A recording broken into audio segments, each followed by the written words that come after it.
Hey guys, on this first episode, I want to talk about something that people don't normally talk about in pickleball, and it's the 3 Ps of pickleball. These are very important to understand, to know how to grip your paddle correctly. The first one I want to talk about is grip placement.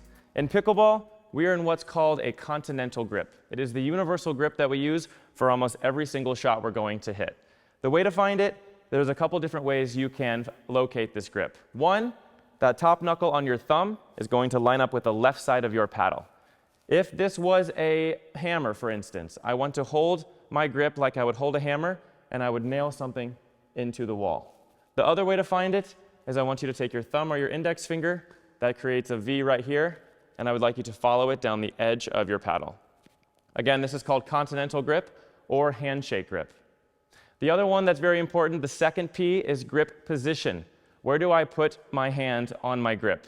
Now, what I see a lot of players doing is choking way up or choking way down, but I want to be able to use the entire length of the grip in order to reach the balls. So, at the end of every grip, there's a thing called an end cap. This end cap is going to fit in the cushiony part of my palm, so I can use the entire grip and maximize my reach at the baseline and at the kitchen line.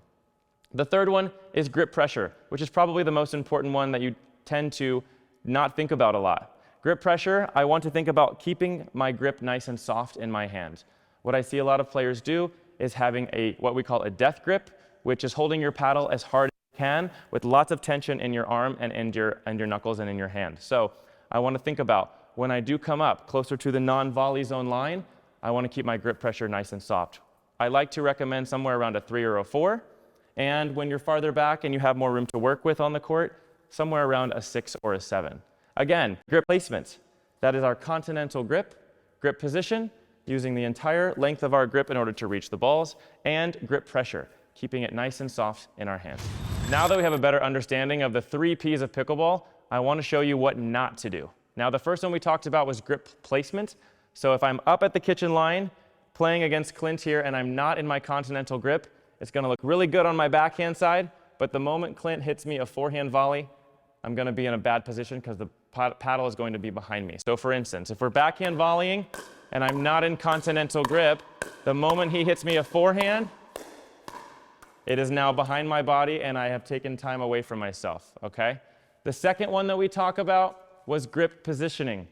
What I want to avoid is choking way up on the grip and also choking way down on the grip. So if I choke way up, I'm going to lose a little bit of reach here, and that's going to be the difference of being able to hit those balls that are coming down the center of the court. And every once in a while, my finger is going to sit back here, and I'm actually going to use this side of the paddle to block those backhands. And every once in a while, you're going to get hit on that fingernail. So if Clint and I are dinking again, and I'm choking up, I might get hit with my finger, but if he hits me a middle ball, I'm not going to be able to reach it as well because I'm losing about an inch of grip. And that's the difference from hitting that ball in the sweet spot and hitting that ball around the edge guard. Now, the last one we talked about was grip pressure, probably the most important one. I want to avoid a death grip at the kitchen line. What a death grip is holding your paddle as hard as you can, a 10 out of a 10. We want to avoid that. So from back here where I'm going to start the point, I'm going to keep my grip pressure about a 6 or a 7. And as I move up, what I see a lot of players do is transition to a death grip. So this is what not to do. I don't want to start back here in a nice grip, nice soft grip, and then come up and have a death grip and pop the ball up. Clint's going to win that point every single time.